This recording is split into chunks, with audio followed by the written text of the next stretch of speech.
What is up, y'all? It is your boy Winston Wolf. I'm back. I just want to do a quick review. The Last of Us episode 6. It's just not hitting. You know it's going to be a bad episode. I'm not going to say bad. It's just there. It's just underwhelming. You know it's not going to be any good or any entertaining when they start the episode off with two of the fakest rabbits you've seen in TV or film. If you're going to get a prop for two dead rabbits, don't go buy two stuffed animals and then zoom in on the face to draw attention to how fake it is. That's just... Immediately, you're telling me you don't care. Or the audience that you're catering to, they don't care what you do. They're going to be behind it, so why even try? And I know what you're saying. You're saying, oh, he's going to nitpick about stuff. Yes, because that's why you picked this video to watch. You read the title. You hate the show also. You want to hear somebody else dog the show out, talk bad about it. There you go. But it's what this show reminds me of is... If you watch boxing at all, there's some boxers that for the last 30 seconds, for the last minute of each round, they'll throw a flurry. And that's to make the judges have it look like to the judges that they're actually doing something to kind of fool them. Seasoned judges, they won't fall for it. But the judges that aren't as, experienced, they're going to fall for that. The other fighter is steady throwing stuff through the whole round. So for those last 30 seconds or whatever, if one fighter's just throwing just a whole hail of punches, it's going to look like they're winning, but they're not. And that's what they're doing with this show. They wait until the last, not even 5 minutes, like the last 3 minutes. And they'll have you think that something interesting is going to happen. Then you go to the next episode and it's just the same thing. And that's one thing, and that's sad. That's one thing that I liked about the game. The main thing was as time went on, Ellie and Joel... If you listen to the dialogue, they start talking more. And you just, as you're playing the game, as you're investing time in it, you're kind of growing along with those characters. Pause.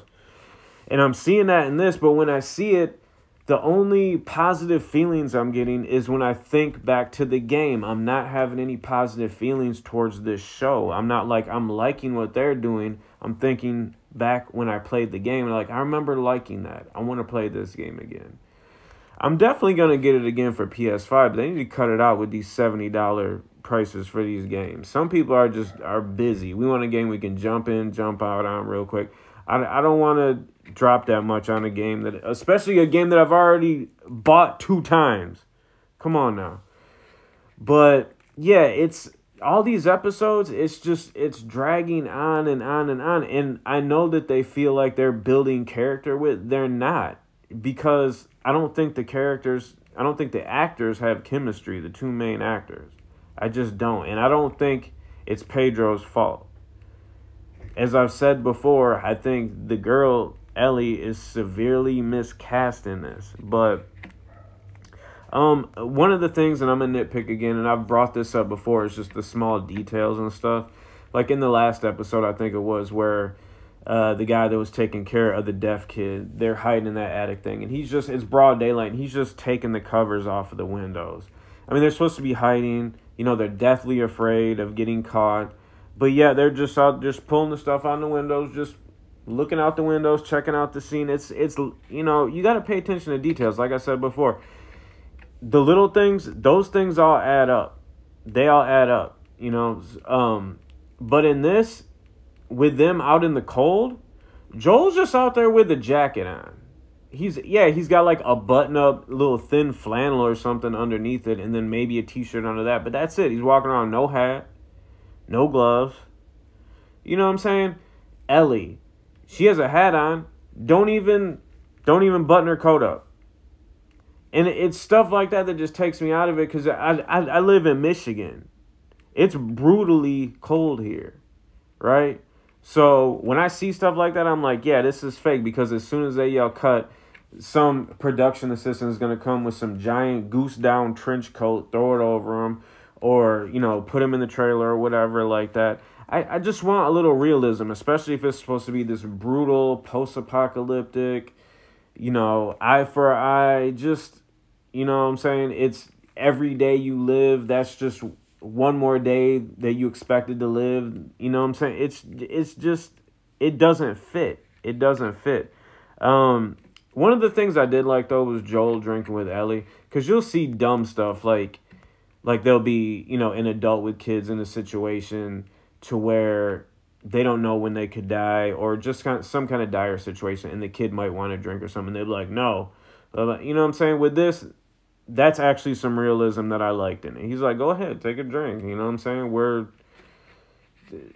This is a world that the only way you can get by is to maybe have a drink or do whatever here and there. So go ahead. As long as it didn't get weird, as long as it didn't get to where they were both being drunk, laying by a fire at night, I'm cool with him letting her get a drink. That's perfectly fine. But we get to the end of the episode, and like I said, the whole boxing thing of throwing flurries in the last 30 seconds, of course, they just bore us the whole episode. I don't know about you, but I'm being bored of it. And I think because post-apocalyptic movies are one thing, like time travel movies, post-apocalyptic movies, certain subject matter, certain genres, as everybody does, you just gravitate towards certain things. And that's something that I gravitate towards. And movies like The Rover and things like that. That's a movie I wish they would take more from. I wouldn't mind them, if I knew the show was going to be this bad, I wouldn't mind them borrowing, not stealing ideas, but borrowing certain vibes and certain ways that things happen in other movies, like The Rover. Because there's somewhat of society in The Last of Us show, as we saw with this last episode with the little town that they ran into. With The Rover, that's like a post-apocalyptic movie that's right after things fall. Usually you see things like 2, 3, 10, 15, 20 years after things have fallen and everything is just destroyed. With The Rover, that's like the first movie I saw where it was, it's a post-apocalyptic movie, but it's right after the events that happen. So you still have some society. You still have, electricity here and there. You still even have street signs. If you want to watch a good post-apocalyptic movie, go watch The Rover, starring Guy Pearce. It's excellent. Robert Pattinson. That was the movie I saw when everybody was like, Robert Pattinson for Batman, what? I'm like, shut your mouth. Watch Good Time. Watch The Rover. You can change your whole opinion on Robert Pattinson. But then we see the preview for the next episode, and it's got Storm Reid, and I cannot stand her. Number one, she's a fake Zendaya. All right. Number two, she's the female Jai Courtney. She's the female Jonathan Majors. Hollywood is trying to make her happen. They've been trying to do it for like the last 4 years. It ain't gonna happen. She's weird looking. She acts with more confidence than skill, if that makes any sense, to where it's annoying. She's just not good, and I think whenever I see any project that has Storm Reid, I think that's her name.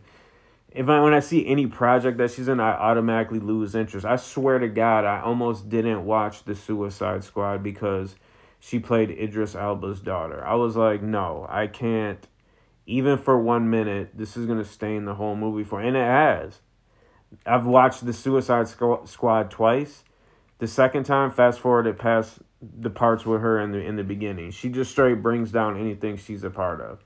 I can't imagine anybody saying, I'm a fan of Storm Reid. Seriously. Maybe her mom, that's it. The Last of Us episode 6, just... Like, at this point, you know what to expect, so there's no... like anger about it. It's just like, yeah, it's 0